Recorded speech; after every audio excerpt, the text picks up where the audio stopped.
Alright guys, well I'm currently in the Republic of Moldova, my 70th country that I visited in the world.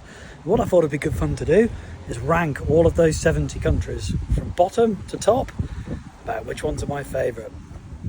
So basically I keep a little spreadsheet of a number of items that make a country great to travel.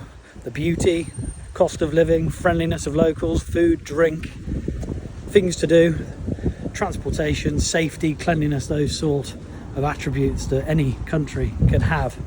So let's start right at the bottom. Number 70, Vatican City.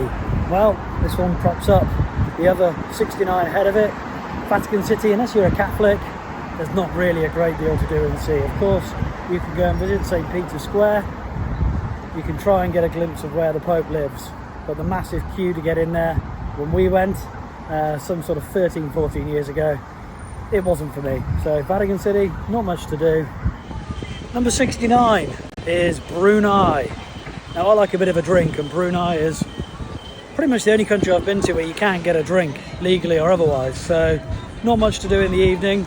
There was a Pizza Hut, that was about it. It opened for about 3 hours. Where I stayed was a dormitory. There wasn't really a great deal going on.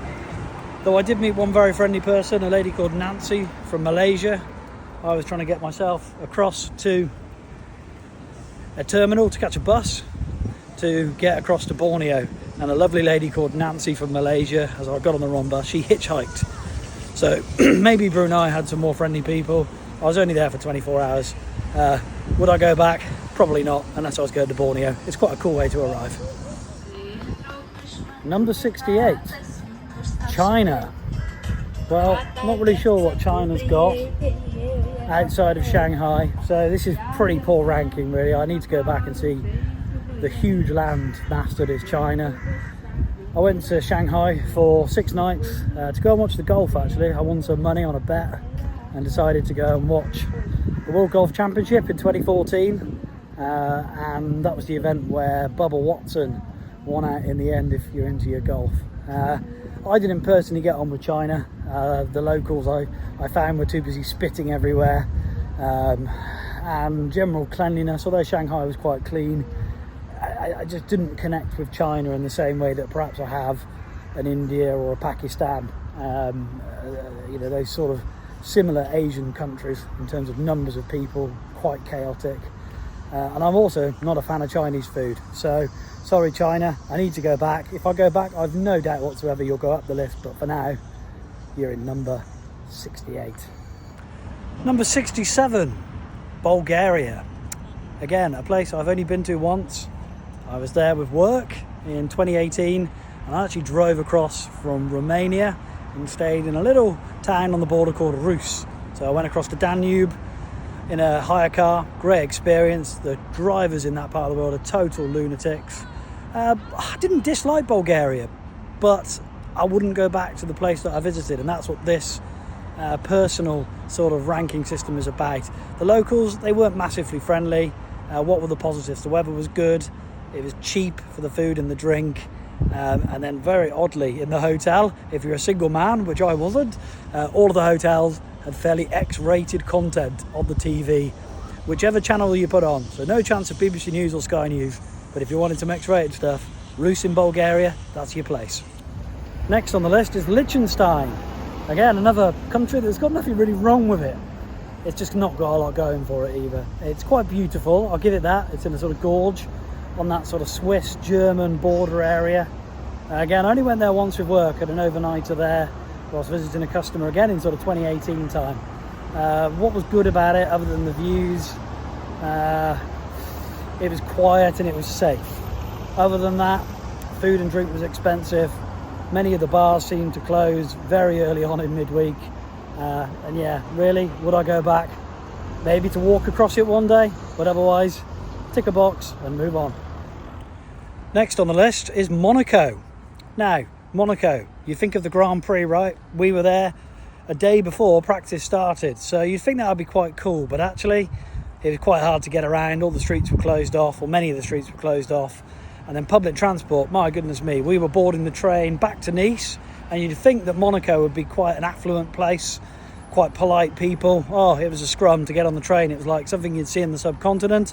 So we actually missed our first train back to Nice, and then half an hour later we had to have a scrum to get on that train. It was absolutely packed, no air conditioning, not a great experience. Obviously the cost of living, there's no chance that many people could stay in Monaco. And really, apart from gambling, and if you've got a yacht, there's nothing really to do from a budget travel point of view. So Monaco, you're way down the list. Don't you hate it when you pick up a sparkling water from the fridge of the hotel and you think it's a still water? Anyway, next on the list is Lithuania. Lithuania, I feel a bit guilty about this being so low down my rankings, because I met a lovely Lithuanian couple on the overnight train from Bucharest here to Moldova. And I went there. We had one night, 2023, and we actually flew in from Oslo. We flew into Vilnius. We caught a train the following morning, and that is the highlight of Lithuania. The public transport, it puts a lot of Europe to shame. Very clean, very affordable. Vilnius though, we were there in November. It was cold, it was wet, and we didn't really find anything really to do. So yeah, Lithuania is down on the list. Apologies to the lovely couple, Inka and the guy whose name I've forgotten. Next on the list is Luxembourg, another small principality. I'm quite surprised this one came low on the list with my rankings, because I actually had a really good time in Luxembourg. I went over and watched BDI play a gig. Oasis, BDI, you know what I mean. There weren't too many of us there. There was about 800 people, and if you consider that to the scramble of Oasis tickets this summer, it's great to have been there in Luxembourg at Rock Hall with about, as I say, 800 other Liam Gallagher diehards. So I caught the train. In fact, before the train, I caught a bus that broke down. I just about got to the Eurostar on time at St Pancras, and then from there it was over to Brussels to Luxembourg, hello there, and finally got to Luxembourg around about 15 hours after I left. Why does it fall down so low on the list? Well, really it's the expense of the place. There's not a huge amount to do. There is free public transport, and back in 2014 Rock Hall was a pretty cool night. So sorry Luxembourg, you're down the list, and you're not actually as bad as the ranking suggests. Next on the list is Slovakia. Slovakia again, probably quite low down on the list. Did that trip as part of 4 countries in a week. We interrailed between Vienna, Bratislava, Budapest and Prague. And I think Slovakia probably is a little bit way down on my list, because I was actually a little bit poorly on that trip. That middle section of the trip, maybe too many strong beers. Bratislava, very famous for a stag weekend place, city break destination. I just found it a little bit average. It wasn't as good as, say, a Riga or nowhere near a Krakow or a Prague. So I'd like to go back and see a little bit of the countryside. I hear it's very beautiful. Guys, if you're enjoying this list, please hit that like and subscribe button. It makes a big difference to help the channel grow. Thank you. 61, we moved to Romania. Well, actually Romania might be higher up the list. I need to kind of rejig it now I've been back. I first went there in 2018 on business. I found it quite a sort of dirty country. However, going back this week, it's clearly cleaned up its act in the central Bucharest area. Prices have gone up significantly though. Gone are the days of £1.20 beers 7 years ago. It's more like £2 or €2.50 for a beer. Now, Romanian people I really like. I have 2 very close friends back home that are Romanians, and this is probably a little bit low down on the list. I did see quite a lot of Romania. As I mentioned earlier, I drove down to Bulgaria, so I saw quite a lot of the south around the sort of Giurgiu area, but the roads are terrible. I don't think it's a massively safe country outside of the main city centres, but I do want to go back, and I want to go to Cluj one day, and maybe also Transylvania. Next on the list is Malta. Well, we went to Valletta for a handful of days in Valentine's Day. Not that we're a romantic couple, me and my wife, but dates aligned, and we ended up going to Valletta. A beautiful old city. It's like a movie set. Sort of think of a James Bond movie scene from the 1960s, 70s. You could picture Roger Moore and Sean Connery jumping between the buildings. I'd like to go back to Malta, perhaps to see some of the beaches one day. What did we think of Valletta? It was okay. A little bit run down in places, as you could imagine. There's not much modern stuff going on.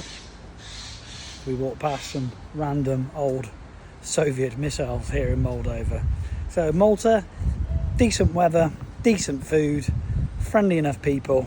There's better places to go in Europe though. Oh, and cuisine-wise, it's the only place in the world that I've tried rabbit. 59, India. Well, India is one of those crazy countries. Probably the most chaotic, vibrant, frustrating, dirty countries that you could visit anywhere in the world, certainly in the 70 that I've been. Now, I've been to India 3 times, but the last time I went there was in 2011. So I went there 3 times between the ages of 20 and 23. Each time for the cricket. So I watched England play cricket in Mumbai, in Chennai, in Mohali, Chandigarh, and then back for the Cricket World Cup, where I went to Calcutta, to Nagpur, Delhi, and also Bangalore and Chennai. So I've seen quite a lot of India. What's good about India? All of the things I mentioned at the start, they can be quite good fun. The chaos, the noise, the smells, it's very rarely boring. The only exception is possibly Chennai. There's not much to do in Chennai. But really, there are just many countries out there that don't have people that are trying to scam you as much, that are cleaner, that you are less likely to get problems from eating certain foods. So I've heard it's not got too much better from people that have been since. I would go back, however, mainly because it's such a massive country, and I've also never done a sleeper train. So maybe one day we'll give India another try, but for now, we move on to the next country. Next on the list, 58, Singapore. Well, Singapore is one of those very small countries that most people only go as a transit, perhaps to and from Australia or New Zealand or the Middle East. So I was there for a couple of days on the way from being in Borneo, where I climbed a fantastic mountain, but more on that later. And I had a couple of days waiting for a friend who we ended up travelling across to Indonesia and down across to Australia for the Ashes. Again, I got poorly in Singapore. I think that was probably maybe a little bit of altitude sickness from climbing that mountain in Borneo. We stayed in the Little India area, which is quite ironic given the previous country. What can I say about Singapore? There wasn't a great deal going on. I don't think that that's fair in terms of the fact that that was over 10 years ago I was in Singapore. So I'd go back to have another look, maybe a transit for 24 hours. But let's be honest, when you're surrounded by Malaysia and Thailand and Vietnam, there's just better places in the region to spend some time. Next on the list is number 57, Finland. Well, Finland's quite low down again. Again, I've only ever been there once, and just to Helsinki, where we caught the ferry, which is a must-do between the Finnish capital and Tallinn, the capital of Estonia. We did it in the middle of winter, so the weather wasn't fantastic. I remember traipsing across the snow, which was up to my waist, and I only had a pair of Adidas trainers on, so I was absolutely freezing cold and wet. What was good about Helsinki? Well, the locals are pretty friendly, pretty down to earth, very much like, say, Holland, the Netherlands, that sort of feel to it. And a great cafe, Cafe Engel, right next to the main square in the centre. The tram network's fantastic, the hotel was clean that we stayed in, but again, very expensive. Another cool thing that we did was a karaoke bar that was a converted old public toilet. That was great fun going and trying to be Kasabian and Oasis and those sort of things. So that would be something that we'd recommend, both the cafe and the karaoke in a public toilet, or an old public toilet. Next on the list is Belgium. Well, Belgium, I've been there about 6 or 7 times with work. What can I say about it? There's lots of good beer, lots of good food, but don't speed. I've been caught speeding twice in Belgium. Once, just after Brexit, a man pulled me over in the company Jag, sent me to a service station, and guess what? The other 2 cars that he caught for speeding were also English number plates. As I say, 3 days after Brexit. So yeah, Belgium, let's move on. I've just realised I shot that Belgium piece with Chisinau prison right behind me. So I have many policemen looking at me. Why is he filming? And there's even a man behind me in a watchtower. So let's get out of the area before we do the next country. Next on my list is Latvia. Again, a country I've been to a couple of times, only to the capital Riga. In fact, I took my little baby on her first trip overseas when she was about 2 months old to have a little trip around the Christmas markets in Riga. It's a nice little place, good for shopping in terms of Christmas markets, lots of little micro breweries as well, and you could even get Latvian cider, which from that first trip was certainly a nice pleasant surprise on a hot day. First time I went, it didn't even get dark till about sort of 2:30, 3 o'clock in the morning, and then got light again at 5:30. Latvia is pretty much the only country in Europe that I've had a real brush in with the law. Me and my ex-brother-in-law, who I used to travel a bit with, we took the tram. We didn't have any change for the tram, so we decided to ride it for free. We got pulled over, we got stopped, and we got fined the equivalent of about €5. A bit embarrassing, but a funny story nevertheless. So Latvia, nice little place, worth a visit. Next up is Norway, a country where, again, I've only visited the capital city, Oslo, so I really need to go back and have a look at Norway. They always say, if you say you've been to Norway and you've only been to Oslo, it's like saying you've been to the UK when you've only been to London. Anyway, what did we do in Oslo? Met a couple of really nice people on the train from the airport. Be aware that the airport Torp is actually about an hour and a half outside of Oslo. So again, like landing at Stansted and saying you're in London, you're not. We went and watched a great football team called Lyn 1896. They got a last minute winner. Crowd went crazy, pyrotechnics, fireworks, a lot, and there was only about 2,500 people in the old winter stadium called the Bislett Stadium. So if you like your sport, I recommend taking in a game of football from Lyn 1896. Country lets itself down in terms of the weather. I'm not a big fan of cold weather, and I went in November, it was freezing cold.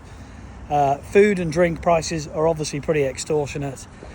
People are friendly, streets are clean. Oslo is definitely worth a look for 24 to 48 hours. Oh, and the other thing about Norway, as a Brit, I came in with a load of North Macedonians on a flight from Skopje, and I had to get in the queue, the non-EU queue, so it took me about an hour and a half to get into the country as well. Cheers to everyone who voted to leave the EU. Next up is Hungary. Now, Budapest is one of the cheapest European cities out there. I got a pint of Borsodi, the local Pilsner, in the Jewish Quarter for less than £1. Now, that was about 14 years ago, but my guess is those prices have not gone up too much. Drop me a comment if you're from Hungary, you've been to Budapest and you think otherwise. So Budapest had some great things to do, some great spas, some cheap hotels, good food, very good food in the winter, stomach warmers, meat and 2 veg, potatoes, sauerkraut, that sort of thing. The locals were fairly friendly. I've worked with a couple of Hungarians and they're very nice people. I'd certainly like to go back and visit outside of Budapest. Split in half by the Danube, running straight through the middle. One side is Buda, the other side is Pest. It's worth going up into the hills, or the gorge rather, and actually having a good look across the city. Some amazing architecture, and yeah, Budapest in Hungary, fantastic place to visit. What does it let itself down on? Well, it's a bit grey in places. The weather can definitely be questionable for sort of 7 or 8 months of the year, and although the people that I have met are quite friendly, they're also quite stern as well in places, so quite hard sometimes to get a bit of banter going. But Budapest is certainly worth a moment or two of your time. Next on the list is Israel.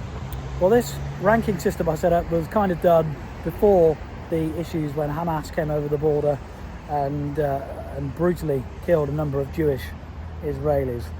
So the country is one I've been to 3 times. All 3 times have been for work-related expeditions as opposed to anything personal. So I've been very fortunate to stay at some very nice hotels.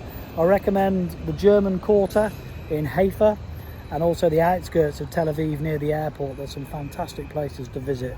The food's good, the beer is excellent. The problem is its location.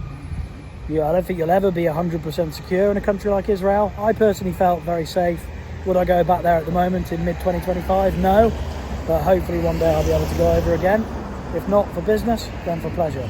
Fascinating part of the world. Next up is Morocco. Now, I went to Morocco in 2010, enjoyed staying in a local riad, which was fantastically cool to get out of the sunshine that's quite harsh in that part of the world. Marrakesh was where I went. Like a lot of people, you either go to Marrakesh or you tend to go to the hotels in the all-inclusive areas. As I say, the riad is like a homestay. Interesting place to visit, very chaotic. And I think for a lot of people, Western people, if you hadn't travelled the world, then Marrakesh would be a bit of a struggle with the attention that you get. Djar Al Fina, the main square, is one of the great sites. Highly recommend that you don't take photos or videos of the locals. because they'll chase you down the street for money, which can be quite frustrating at times. Same with the snake charmers, those sort of things that go on. Food's pretty good. You can get the street food, as I say, at Dejam Al Fina. Great atmosphere. Agree the price beforehand, and despite it being a very Islamic Muslim country, it's fairly conservative. You can get good wines and good beer from neighbouring or nearby France rather. So Morocco is certainly worth a look.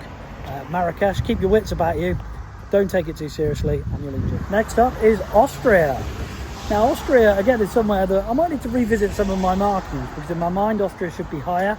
I've recently been back to a place called Bregenz with work. If you go to Bregenz, beautiful on Lake Lindau, right on the Swiss and German borders, and you can go up in a cable car or a funicular and get some spectacular views of the Austrian countryside.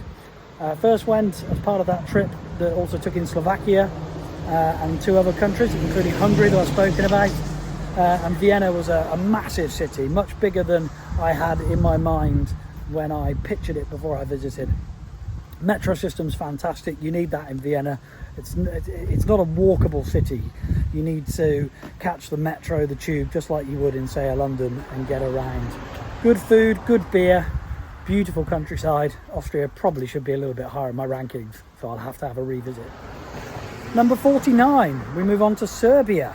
Again, this is a country that I've been to 2 or 3 times with work.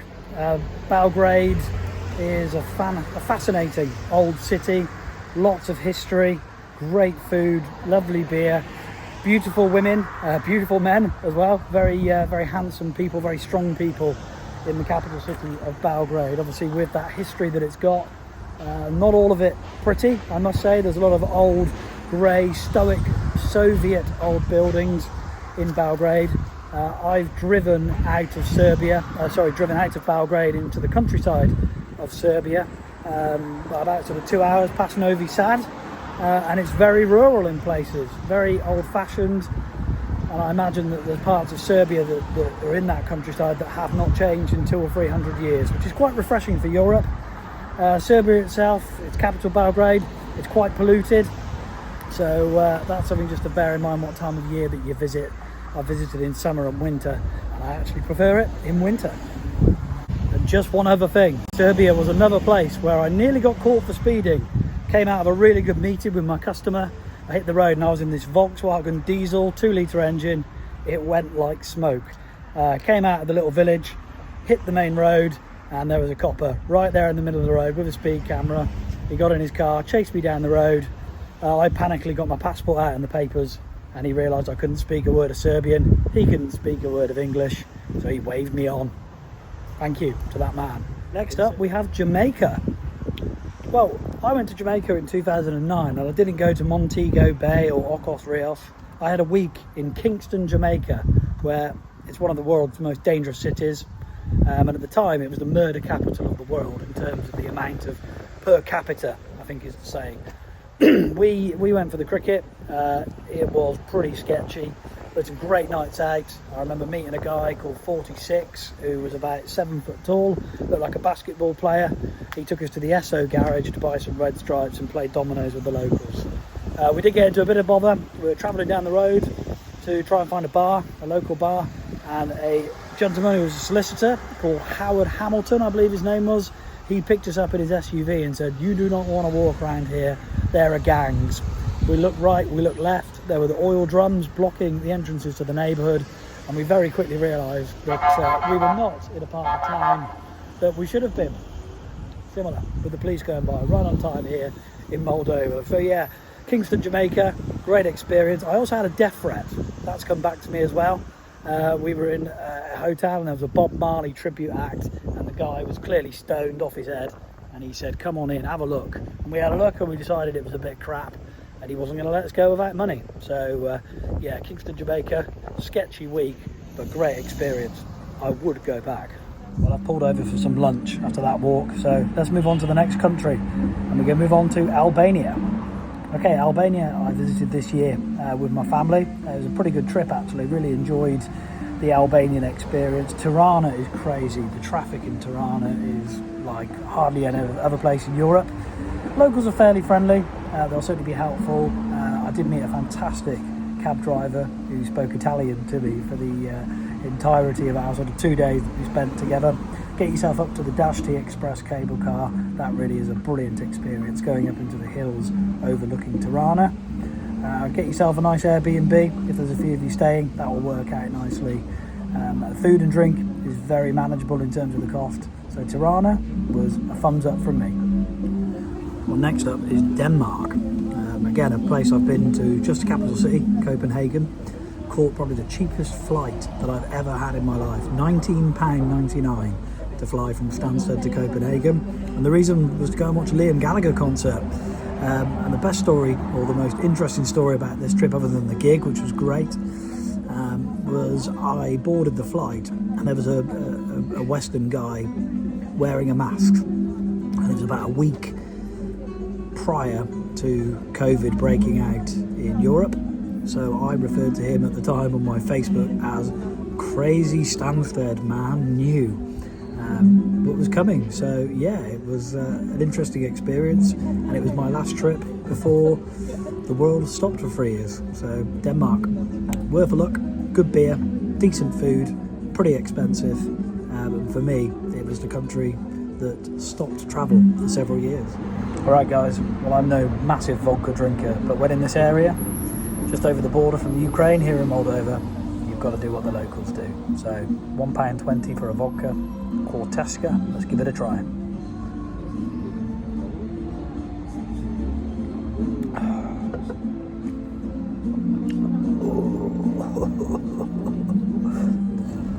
Next up on my list of countries visited from worst to best is Sweden. Sweden is one of those countries that you have sort of grand visions of before you kind of go there, really. And I drove for about 4 hours out of Stockholm, and granted the weather was atrocious. It rained almost non-stop on the way to and from Stockholm to where I was going to, sort of 8-hour round trip. But I wasn't blown away at all by Sweden. Lots of forests, lots of deforestation as well going on, and it didn't quite capture my imagination as I hoped. However, I would go back. It's a huge country, and what I would say is that the people are friendly, food's great, meatballs, beer, cranberry sauce, mashed potato, all of that sort of stuff. But Stockholm, crazily busy. Didn't expect that at all. Thought it'd be much quieter. Don't know what the percentage is of Swedes that live in Stockholm. If you know, drop it into the comments. I'd be very interested to find out. All right, guys, well, I've come back to my hotel. Need a little bit of a break from the walk out there in the mean streets of Chisinau. We're to number 44, and it's Estonia. Well, what did I think of Estonia? First of all, a great arrival. Got the ferry across from Helsinki, as I mentioned earlier on in the video, and that is a must-do, especially in the winter. Don't watch the movie Titanic beforehand because you've smashed through the ice blocks. We went in sort of January, February time. There's a lot of snow around. Tallinn is very, very poetically beautiful, very cliched with its old town, good vodka, good beer, very, very hearty foods. And really just a nice place to be. I'm not sure you need more than 2 or 3 days in the area. We were there for 2 nights, I think, from memory, staying in a really nice hotel with a spa attached. At the time, your money went a long way in Tallinn. That was back in 2014. I'd definitely like to go back and see some of the outskirts of Estonia, some of the countryside. But yeah, Tallinn, Estonia is a pretty cool place to go. Okay, next up on the list, at number 43, is my home country of England. Well, let's start with the positives. There aren't many countries in the world with a rich history as England. It's very green, it's very beautiful, and I personally think that English people are very, very friendly indeed. You'll put up with no bullshit, you'll be able to have a chat about anything in the world, and we've usually got an opinion, not always accurate, on most things. Get out of London if you can, go up to the Peak District in Derbyshire, to the Lake District in Cumbria, have a look in Leeds, have a look in Manchester, your money will go a lot further. In the south, Bristol, pretty cool hipster city, good beer, good food, quite a lot of interesting stuff to see. And then further south, if you like the beaches, head to North and South Devon, and then right at the tip of the country, you've got Cornwall as well, very popular with holidaymakers. England's at a crossroads, very well documented migration. and asylum seeker issues at the moment. Public services are at an all-time low in my near 40 years living in England. The place is falling apart a little bit. We have problems with the sewage network. We have problems, as I mentioned, with migration, and we have never been taxed more for such little services. So I'd visit England. I certainly wouldn't come and live here. Next up is England's neighbour, France. Well, I really like France. I quite like French people as well. They get a bad reputation in the world, let's be honest. I've been to France on probably about 25 separate occasions, most of the time with work. Beautiful countryside. Get yourself away from Paris, get yourself away from the bigger cities. Go and explore, get yourself a hire car, drive from the very north to the very south like I've done before multiple times, all the way down to Toulouse, and you'll find a very, very varied country. The food, yeah, pretty good. Make sure you ask for your meat, well done. If you like it medium, it will come rare. The wine is fantastic, the beer is excellent, and generally speaking, as I say, if you can speak a little bit of French, people will like you. Lots of municipal towns that I've been to, places that you wouldn't usually go to unless you were there for a reason. That's been one of the bonuses of my job that's allowed me to go out into those rural areas, and some of the best places I've had to eat and drink around the world have been in random towns and villages in the French municipal towns. So definitely worth a look, and yeah, try and learn a little bit of French if you can. One other additional point, Old Nice is one of the most spectacular places in Europe. Get yourself down to Old Nice, stay there for a couple of days, get yourself lost in the restaurants and have a nice little chill out. All right, next up, number 41, Germany. Now again, another place I've been to a lot with work. And I used to have an opinion about Germany that it was a bit grey and a bit drab, and the people were a bit stern, a bit stuck in their ways, very apologetic for stuff that may or may not have been involving their forefathers around about 100 years ago. But recently I've been to other parts of Germany. Go to Lindau in the very far west of Germany on that Swiss-Austrian border. It's a beautiful place, beautiful little town on the lake there. In the cities, Berlin and Munich, they've got a lot going for them. Berlin and Munich both have a very well-known beer house called the Hofbrauhaus. German food, personally, I don't think you can go wrong with sausages, with sauerkraut, with mustard, and even some of the puddings are to die for as well. From a travel point of view, the autobahns are brilliant. Again, get yourself a hire car and drive across Germany. It really is a fantastic experience if you are any kind of petrol head out there. So yeah, Germany, not a bad place. Somewhere right near the middle of all the places that I've been to. Definitely places to go and see and have some fun in Germany. All right guys, next up, number 40, Northern Ireland. Well, Northern Ireland is a beautiful little country, part of the United Kingdom, of course. I've been there a few times, but the standout for me was back in 2017. I went over to watch Liam Gallagher on his return, as you can tell from the hat. Bit of a fan. And I was treated in the most fabulous, stereotypical, cliched Northern Irish hospitality. I went down some of the main bars in Belfast. I believe it's called York Street or the York Hotel, can't remember. Drop a comment below if you want to help me out remember that. But basically I had about 5 or 6 Guinnesses and beers, Harp Lager, before the gig, and I didn't have to put my hand in my pocket once. It was very cliche, as I say. The Irish people, very friendly. They were just wanting to hear stories of travels and exactly what I was doing in their town on a cold, wet Tuesday evening or whatever it was. And they were pretty blown away that people were catching a plane to come to their town to watch a concert. So yeah, Northern Ireland, would love to go back. Great golf courses, but main thing with travel, how good are the people? Northern Ireland, absolutely brilliant. Next up, Dominican Republic. Now, I've been lucky enough to visit 5 Caribbean islands, and you'll hear about the remaining 3 of those higher up the pecking order. But next up is Dominican Republic. Now, I went here as one of only 2 times in my life that I'd ever done an all-inclusive holiday. What's there not to like about the Caribbean? Great weather, friendly people, cheap beer, cocktails, the sea, swimming. Just a top place to go and chill out. So Dominican Republic, got some good memories of that particular holiday. Went away with my best friend at the time, A bit of a crossroads at life. He'd given up college and I'd moved in to my first flat as a sort of 21-year-old. So I was about to move into that first flat as a 21-year-old. So great memories of Dominican Republic.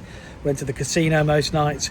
We couldn't afford to play golf because at the time we didn't have a lot of money. So that was a tease, having to look at that from the breakfast bar. But yeah, lots of karaoke, lots of discos, lots of beer. And yeah, great memories of the Dominican Republic. All right, guys. Thirsty work, call this reviewing countries that you visited. So I've popped into a little wine cellar. It's basically got a vending machine downstairs. You choose what size glass that you want for a wine, and this one here came to around about 80p. So with an early morning flight tomorrow, we better be a bit careful. Well, that wine must have gone straight to my head because I missed out number 38, Croatia. Well, Croatia, I had a few days in Dubrovnik, so a very popular destination with city breakers. But this was about 11 years ago. We went to Dubrovnik, beautiful old fort surrounding the old city.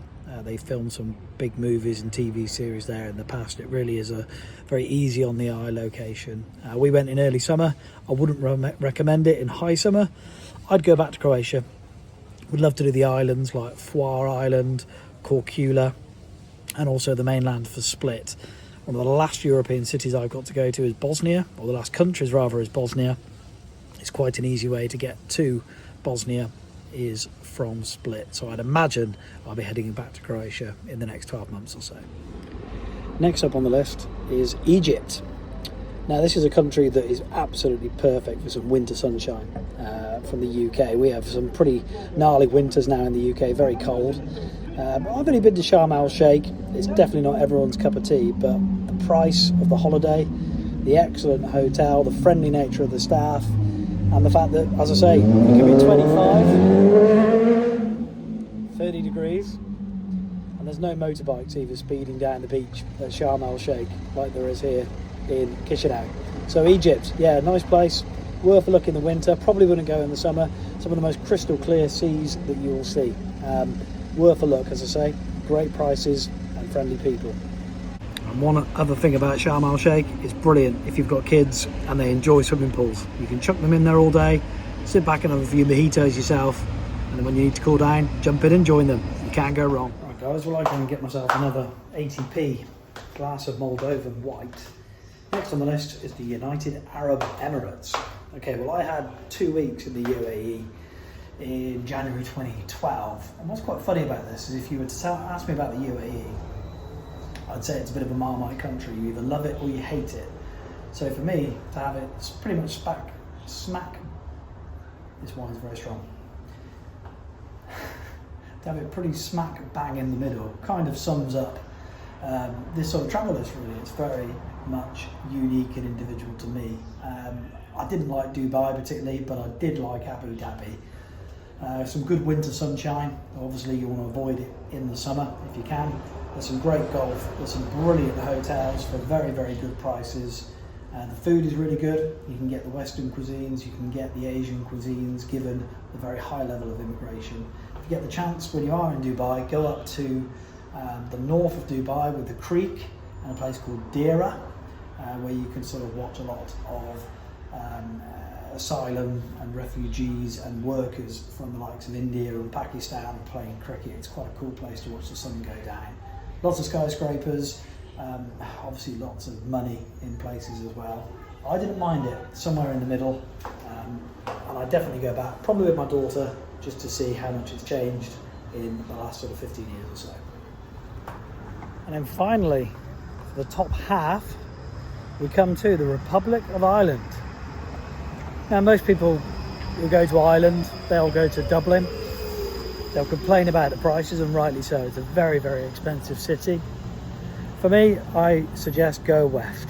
County Donegal, I went there a few times as a teenager, and despite all my travels, it remains one of my favourite places in the world. Absolutely beautiful, friendly people. You can walk for miles along deserted beaches. It really is a fantastic place to go and visit. Of course, you've got to try the Guinness, that goes without saying. Food is great as well, and as ever, you have the Irish hospitality. So Republic of Ireland just about makes the halfway point of my 70 country list. Well, guys, thanks very much indeed for watching. Let me know your comments and your thoughts in the comment section. Please like and subscribe. I'll be getting my top 34 countries out by mid-September. My next trip is to Mexico City. So looking forward to confirming those countries with you guys. There's some surprises ahead.